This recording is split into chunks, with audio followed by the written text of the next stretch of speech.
Good day, mga idol. Mga idol, magandang araw sa lahat.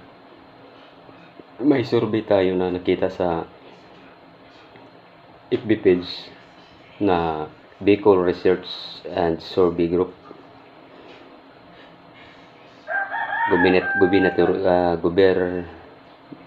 Gubernatorial References Survey Period April 3 hanggang April 10. Ang lugar na sinurvey nila, narito ang ilan sa mga piling kandidato na nangibabaw pa rin sa pulso ng Bicolano. Sa Albay, si Rosal Noel, siya ang nakakuha ng 60.55%. Ang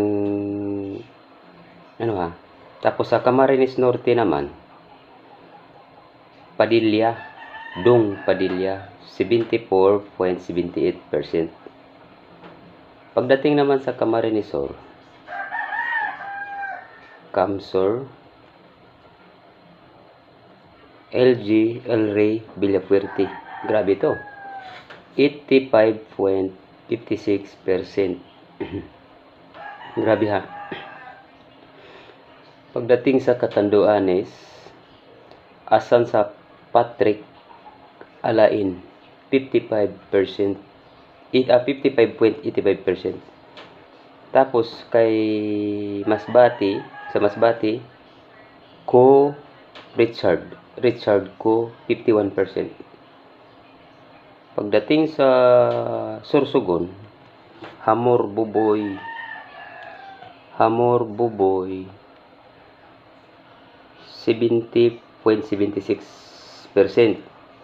Sa mahigit ilang libong online voters na nakibahagi sa katatapos pa lang na survey, ito sinabi ha, hindi nagpapahuli ang mga botante sa ipahayag ang kanilang mga ninanais na mumuno sa kanilang probinsya. Ito yung survey.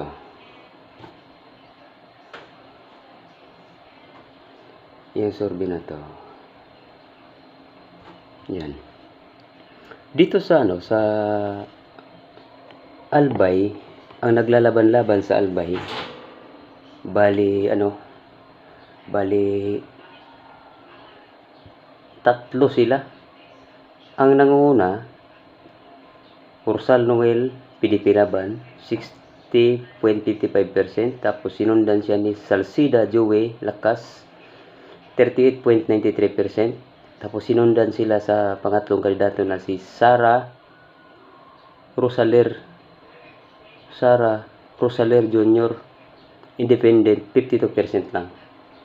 0.52%. Tapos sa Camarines Norte naman, Dong Padilla PDP Laban, PEP Laban, PEP 74.78%. Tapos sinundan ni Igay Talyado NPC, 15.53%. Tapos sinundan sila ni Balmio Romeo Independent, 9.69%. Tapos sa Camsor naman nagtakbo Villapuerte El Rey NUP,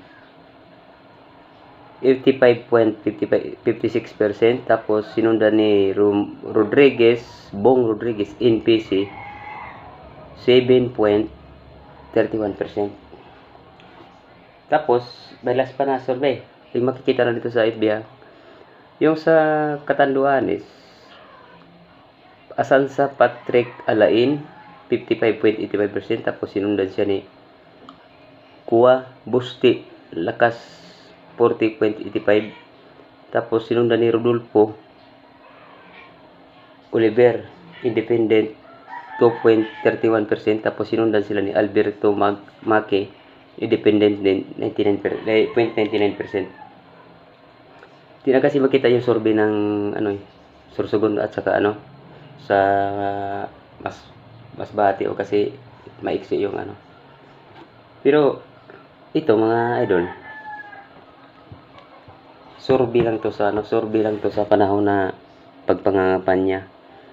Pero sa survey na alam mo naman sa panahon ngayon, may mga anting-anting yung ibang mga kandidato.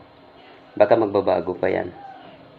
Pero sa ano natin malalaman yan sa Mayo 12 lang kung sino talaga yung dapat dyan na ilagay sa pwesto na yan, kasi kailangan din natin sa lugar natin yung lalo na sa gobyerno or yung namumuno talaga yung dapat alam niya yung obligasyon nila sa buong probinsya. Okay, salamat po mga idol sa pagpanood po sa ating channel. Salamat, mabuhay lang.